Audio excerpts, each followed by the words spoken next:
भाई साहब, उसके बाद तो चौथी पास राजा पागल हो गया।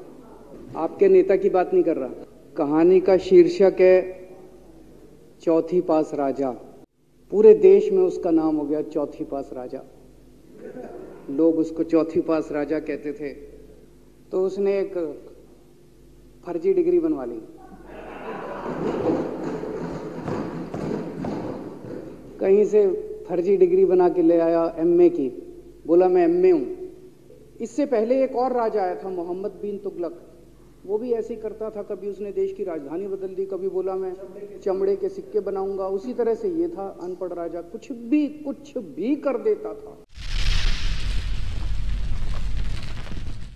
आज मैं सदन को एक कहानी सुनाना चाहता हूं। कहानी का शीर्षक है चौथी पास राजा। आपने बचपन में राजा रानी की बहुत कहानियां सुनी होंगी। मेरी कहानी में रानी नहीं है,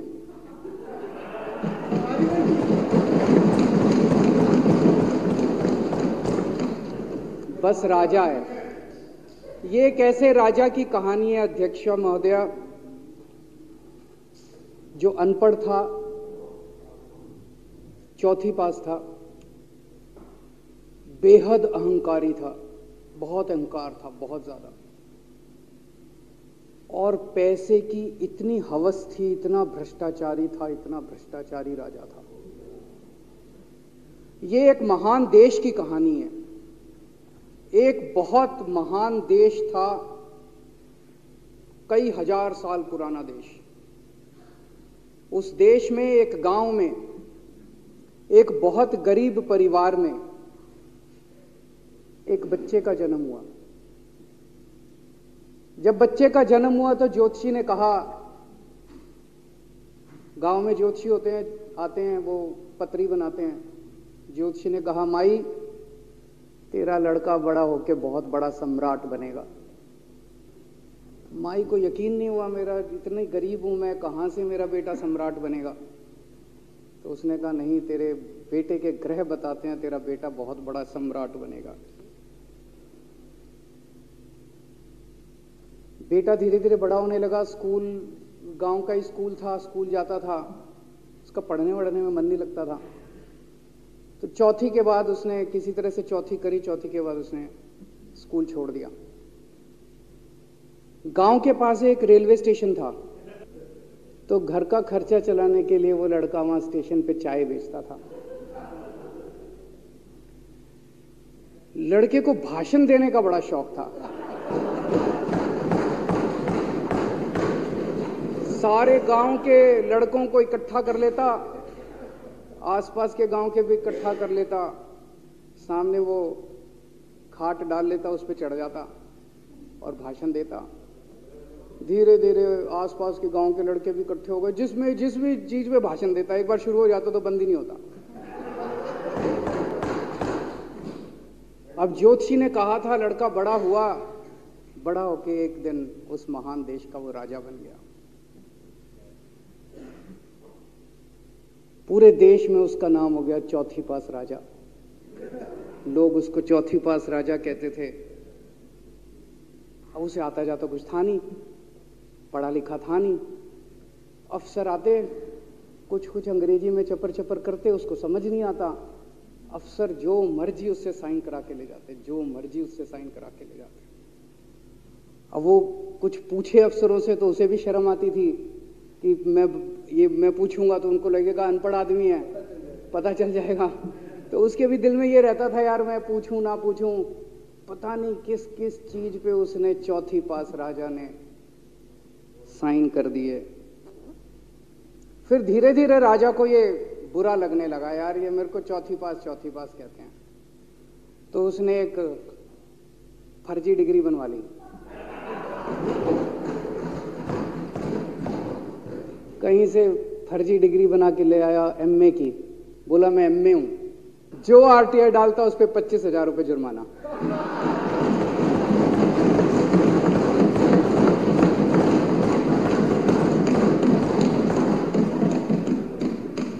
आपके नेता की बात नहीं कर रहा।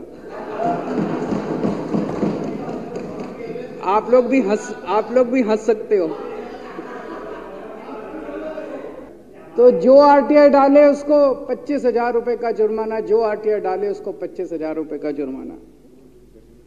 एक दिन कुछ लोग गए चौथी पास राजा के पास, बोले जी एक बड़ा धांसू आइडिया लेके आए हैं। बोले बताओ।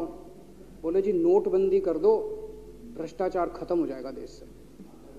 तो उसने कुछ पूछा, उसे कुछ समझ नहीं आया राजा को क्या कह रहे हैं क्या नहीं, पर उसे लगा यार कुछ धांसू आइडिया होगा।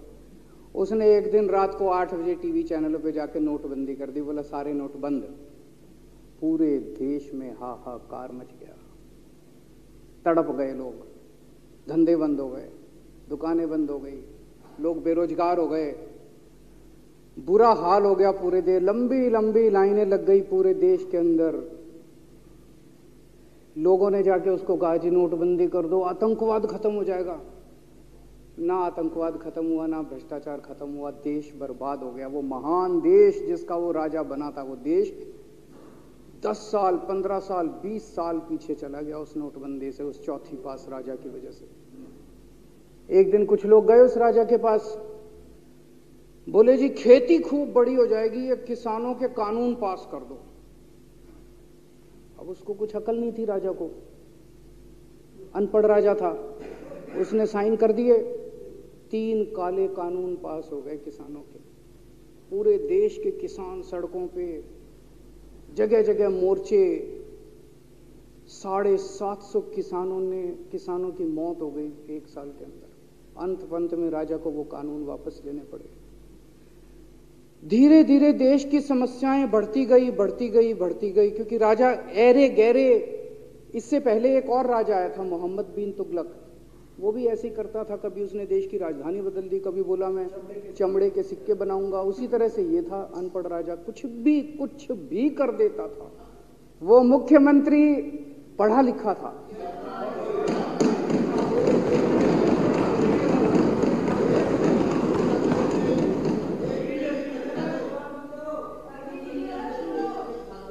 उस मुख्यमंत्री ने अपने लोगों को महंगाई से छुटकारा दिलाने के लिए बिजली मुफ्त कर दी। भाई साहब, उसके बाद तो चौथी पास राजा पागल हो गया। उसने बुला के जो हड़काया उस मुख्यमंत्री को कि तेरी हिम्मत कैसे हुई। उसे लगा राजा ने तो सारी बिजली कंपनियों पे कब्जा कर रखा था। उसे लगा अगर ये बिजली मुफ्त करने लग गया तो बाकी देश में तो मेरा बेड़ा गर्क, मेरी बिजली कंपनियां लुट जाएंगी, ऐसे कैसे चलेगा। उसने उसको कहा खबरदार, तूने बिजली मुफ्त की। मुख्यमंत्री नहीं माना। धीरे धीरे उस मुख्यमंत्री ने अपने गरीबों के स्कूल ठीक करने चालू कर दिए। तो राजा ने उसको बुला के और हड़काया। राजा बोला ये क्या कर रहा है तू, स्कूलों के में बच्चों को पढ़ाता है, तू स्कूल खोल रहा है, ये बंद कर, ये सब, ये नहीं चलेगा इस देश का। वो नहीं माना मुख्यमंत्री। फिर उसने मुख्यमंत्री ने सबके इलाज मुफ्त कर दिया, सबके लिए शानदार मोहल्ला क्लिनिक खोल दिए, इलाज मुफ्त कर दिया। राजा तो बिल्कुल ही पागल हो गया। धीरे धीरे जनता को पता चला कि राजा कैसा है। एक दिन लोगों ने उस राजा को उखाड़ के फेंक दिया।